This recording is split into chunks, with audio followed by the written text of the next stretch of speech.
தானே, 100 ரூபா காசு கொடுத்தா போதும், 200 ரூபா காசு கொடுத்தா போதும் அப்படிங்கிற ஒரு பேசுறது போயிட்டு இருக்காங்க.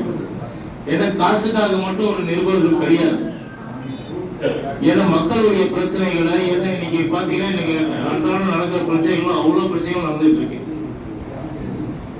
நேர்மையா யாரும் நடக்க முடியல, ஒரு நியாயமா ஒரு விஷயத்த நம்ம செயல்படுத்த முடியல. காரணம் என்னன்னா அரசியல் இன்னைக்கு அந்த அளவுக்கு ஒரு மோசமான ஒரு நிலையில போயிட்டு இருக்கு. அரசியல் ஆளுநீதி மட்டும் கிடையாது, அரசியல்வாதிகள் எல்லாமே பாத்தீங்கன்னா அவங்களும் ஒன்னதான் இருக்காங்க. நம்ம தான் அவங்கள பிரிச்சு பார்க்கணும். இவன் நல்லவன், அவன் கெட்டவன், இவன் நல்லவன், இவன் அப்படின்ட்டு.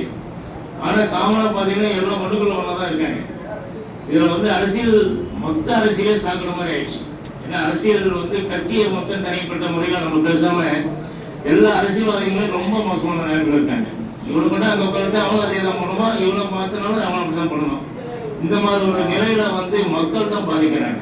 மக்கள் மிகப்பெரிய எல்லாம் இவன் செய்வான்னு எல்லா மக்களும் ஒன்று சேரும் போது அவன் பார்த்தீங்கன்னா அவன் அதுக்கு மேல போறான். சரி, அவனை இறக்கி இவனை பார்த்தா இவன் அதுக்கு மேல போறான். சோ இப்ப நம்ம என்னன்னா பத்திரிகையாளர்கள் மக்களுடைய பாதுகாப்புக்கு என்ன பண்ணுமே, அவங்களுக்கு நடக்கிற எல்லா விஷயங்களையும் கொண்டு மக்கள் மத்தியில போட்டா அவங்க ஒரு விழிப்புணர்வா இருப்பாங்க. வருமுன் காப்போம் வரை பிரச்சனைகளை பேஸ் பண்றதுக்கு முன்னாடியே அவங்க அதை தெளிவடைஞ்சிருவாங்க. ஆகா, இந்த இடத்துல போனோம்னா இந்த மாதிரி சிக்கல் வரும், பிரச்சனை வரும், இதை நம்ம மாத்திக்கணும்னு முன்கூட்டியே செய்வாங்க. அவங்களுக்கு நம்ம உறுதுணையாவே இருக்கணும். இந்த கன்சியூமர் நிறைய கேஸ் நடத்திட்டு இருக்கோம், நிறைய பிரச்சனைகள் ஒவ்வொருத்தரையும் பப்ளிக் அவேர்னஸ் நிறைய கொடுத்துட்டு இருக்கோம். கலெக்டர் மீட்டிங் சரி, எல்லா மீட்டிங்கையும் ஒவ்வொரு டிபார்ட்மெண்ட் மீட்டிங்லையும் நாங்கள் அந்த பிரச்சனைகள், மக்கள் பிரச்சனைகள் நிறைய பேசிட்டு இருக்கோம். ஆனா அந்த பிரச்சனைகள் எல்லாமே நார்மல் பிரச்சனைனா உடனே ஃபோன் பண்ணி செஞ்சிடுறாங்க. கவர்மெண்ட்டை ஃபேஸ் பண்ற மாதிரி இல்லை அவங்களுக்கு எதிர்த்து ஏதாவது ஒரு விஷயம் மாதிரி நம்ம கிளப்பணும்னா அது ஒரு பெரிய பிரச்சனை. அவங்க செய்யறது பயப்படுறாங்க. இல்லை அதிகாரிகளே நீங்க பயந்துட்டு தான் இருக்காங்க. அதிகாரிகள் யாரும் அதிகாரி மாதிரி இல்லை. எல்லாம் பாத்தீங்கன்னா இருக்கிற அதிகார வர்க்கத்துக்கு கைக்கூலியாதான் வேலை பார்க்கறாங்களே தவிர எந்த அதிகாரியும் மாவட்ட ஆட்சியர் கூட எல்லாருமே சரி, சின்ன அதிகாரி பெரிய அதிகாரிகளும் பாகுபாடே கிடையாது. எல்லா அதிகாரிகளுமே என்னன்னா போலீஸ் டிபார்ட்மெண்ட் எடுங்க, எந்த டிபார்ட்மெண்ட் எடுங்க, எல்லாம் கைக்கூலி மாதிரி வேலை பார்க்கறாங்களே தவிர அவங்க மக்களுக்கான வேலைகள் அவங்க யாரும் பெருசா செய்யறதே கிடையாது.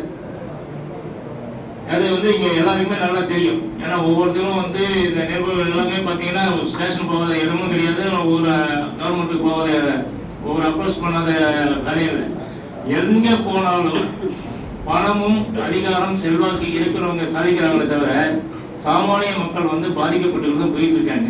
அந்த மக்களுக்கான ஒரு துணையை தான், அவங்களுக்கு ஒரு சப்போர்ட்டை தான் இந்த பத்திரிகை நிருபர்கள் செய்திகள் மூலியமாகவும் அவங்க சமூக சேவை மூலியமாகவும்